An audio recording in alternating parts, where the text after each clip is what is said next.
শিক্ষকৰ অভাৱ হৈ আছে। প্ৰথম কথা হ'ল মই স্কুলত আছোঁহি এটাচমেণ্টত। এখন স্কুল হ'ল আমাৰ চি বগৰ সমল কেন্দ্ৰৰ অন্তৰ্গত কদমণি প্ৰাথমিক বিদ্যালয়। ইয়াত শিক্ষকৰ যথেষ্ট অভাৱ হৈ আছে। এই কথাষাৰ আমি আমাৰ উদ্বোধন কৰ্তৃপক্ষ DO ছাৰহঁতক জনাইছোঁ। তেওঁলোকেও কৈছে অনিৰ্বলীয়া শিক্ষক দিয়াৰ ব্যৱস্থা কৰি আছে, দিব লৈছিলে, যিটো সত্যতে ক'ব লাগিব। কিন্তু আমাৰ এটাচমেণ্ট টিচাৰক আমাৰ ইয়াত যিবোৰ আমাক কি বুলি কয় টিউটৰ শিক্ষকক দিব নোৱাৰে বাবে এতিয়াও দিব পৰা নাই তেওঁলোকে। যোৱাকালিও আপোনালোকৰ সংগঠনৰ ল'ৰা আহিছিলে, কথাষাৰ গৈ পিনি মই DOক অৱগত কৰাইছোঁ। তেওঁলোকেও কৈছে অনিত হ'লে কিবা এটা ব্যৱস্থা কৰিম বুলি। গতিকে আপোনালোকে আহিছে, ভালেই হৈছে। কথাষাৰ আপোনালোকে জনাওক উদ্বোধন কৰ্তৃপক্ষকো। কিমান ষ্টুডেণ্ট আছে ইয়াত? আমাৰ 70+ আছে। ক্লাছ ক শ্ৰেণীৰ পৰা পঞ্চম শ্ৰেণীলৈকে আছে। হয়, টিচাৰ মানে আপুনি অকল মই আছোঁ। মই যে এটাচমেণ্টত আছোঁহি। আৰু ইয়াৰ উপৰি মই এইখন স্কুল অহাৰ আগতে মই CRCC এপ্লাই কৰিছিলোঁ। মই CRCC পালোঁ। মই CRCC কামো কৰিবলগীয়া হৈছে, স্কুলখন চাবলগীয়া হৈছে। স্কুলত মানে এতিয়া আমাৰ বৰ্তমান আমাৰ ধেমাজি জিলাৰ আছুৰ এখন আছেহি। ইয়াত তেনেকুৱাই যোৱাকালি আহি খবৰ লৈছে স্কুলখনৰ ধৰক শিক্ষকৰ অভাৱৰ কাৰণে। কালি মূলত আলোচনা কৰিছে, আজিও আলোচনা কৰিছে আৰু তেওঁলোকে সহমতে দিছে।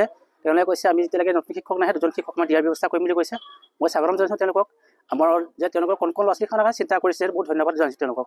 আচলতে খুব পটু লগা অৱস্থা। শিক্ষা বিভাগটো যি আছে, শিক্ষা বিভাগটো একেবাৰে পটু লগা অৱস্থা। আৰু শিক্ষা মন্ত্ৰীগৰাকী একেবাৰে ব্যৰ্থ আৰু অকমান্য এগৰাকী মন্ত্ৰী। আমি বাৰে বাৰে কৈ আছোঁ এগৰাকী পুতলা মন্ত্ৰী। তেওঁ নিজৰ গৃহ জিলাত নিজৰ শিক্ষা ব্যৱস্থা কি চলি আছে তেওঁ নিজে নাজানে। এজনীয়া শিক্ষকে পাঠদান কৰি আছে 17জনতকৈও অধিক ছাত্ৰ ছাত্ৰী থকা এখন বিদ্যালয়ত। আচলতে কি ধৰণে চৰকাৰী বিদ্যালয়সমূহৰ শিক্ষানুষ্ঠানসমূহ কি ধৰণে চলি আছে এই কথা আমি সকলোৱে গম পাইছোঁ। নিজৰ গৃহ জিলাত শিক্ষামন্ত্ৰীগৰাকীয়ে নিজৰ গৃহ জিলাত থাকি তেওঁৰ শিক্ষানুষ্ঠানটো ভালদৰে তেওঁ পৰিচালনা কৰিব পৰা নাই। সমগ্ৰ অসমখনত তেওঁ কি ধৰণে পৰিচালনা কৰি আছে।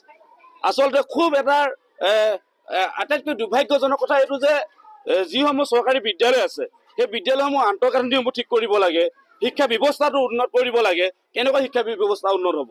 আন্তঃগাঁথনি ঠিক নহয়, শিক্ষা ব্যৱস্থা ভাল নহয়। এজনীয়া শিক্ষকে পাঠদান কৰে, তাকো স্থায়ী শিক্ষক হিচাপে ইয়াত এজনো শিক্ষক নাই। গতিকে যিগৰাকী মন্ত্ৰী আছে এই মন্ত্ৰীগৰাকী একেবাৰে ব্যৰ্থ আৰু অকমান্য এগৰাকী মন্ত্ৰী। এই মন্ত্ৰীগৰাকী আচলতে নিজে তেওঁ পদত্যাগ কৰিব লাগে। জনসাধাৰণে তেওঁ ক'ব লগা প্ৰয়োজন নাই। তেওঁ নিজক ভাবি নিজৰ সন্মান ৰাখি তেওঁ পদত্যাগ কৰিবৰ বাবে আমি আহ্বান জনাইছোঁ। আৰু যিগৰাকী ইয়াত এতিয়া যিহেতু বিষয়া আছে, যিগৰাকী শিক্ষা মন্ত্ৰী আছে, এই মন্ত্ৰীসকলে নিজৰ ৰাজনৈতিক মুনাফাৰ কাৰণে তেওঁলোকে কাম কৰি আছে। কিন্তু অসমীয়া মাধ্যমটো যে আমি বাৰে বাৰে কৈ আছোঁ, অসমীয়া ভাষা নিশেষ হৈ গৈছে, অসমীয়া মাধ্যমটোৰ প্ৰতি যে ভাবুকি আহিছে, এই অৱস্থা আচলতে অসমীয়া মাধ্যম অসমীয়া ভাষাৰ নিশেষ কোনে কৰিছে? এই বিজেপি চৰকাৰে কৰিছে।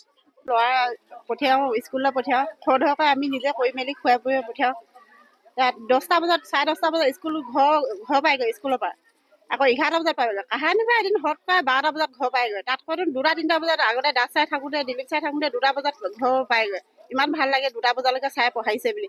এতিয়াতো সেইটো নহয়। এতিয়া 11টা বজাত 10:30 বজাত 11:30 বজাত 12টা বজাত ঘৰ পাইগৈ ল'ৰা ছোৱালী। তেতিয়াহ'লে কি পঢ়াইছে? আমাৰ মনটো কেনেকুৱা লাগে? আমিতো বেলেগ স্কুলত পঢ়াব নোৱাৰোঁ, প্ৰাইভেট স্কুলত পঢ়াব নোৱাৰোঁ। আমি নিবনুৱা মানুহ, আমি চৰকাৰী স্কুলতে পঢ়াওঁ। তেতিয়াহ'লে আমি DO ছাৰৰ ওচৰলৈ আমি 2-3বাৰকৈ গ'লোঁ। তেওঁ এতিয়া দিম বুলি ক'লে। সোমবাৰে বোলে তোমালোকে বোলে এতিয়া আহিছা বোলে, আমি সোমবাৰে যেনেকৈ নহ'লে মই মেনেজ কৰি পিনে বোলে শিক্ষক দিম বুলি তেনেকৈ বুলি ক'লে। তেনেকৈ বুলি কোৱা কথা দি তেওঁ তেতিয়াহ'লে এতিয়া কি কৰিছে? আজিলৈকে এতিয়া স্কুলৰ মাষ্টৰ শিক্ষক নাই দিয়া। কি কৰিছে তেওঁলোকে? আজি 15 দিন 20 দিন হৈ গ'ল। তেওঁ কি কৰিছে তেতিয়াহ'লে? তাত DO অফিচত বহি তেওঁ কি কৰিছে? তেতিয়াহ'লে আমি DC অফিচত চমজাই দিমগৈ ল'ৰা। DCয়ে পঢ়াব, কি কৰে DCয়ে চাব, কি কৰে ল'ৰা। আমি DO চাই আহক।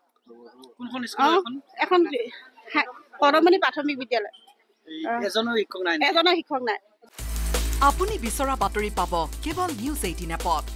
নিউজ 18 এপ ডাউনলোড কৰিবলৈ স্কেন কৰক এই QR কোড। গুগল প্লে ষ্টৰতো পাব এই নিউজ 18 এপ।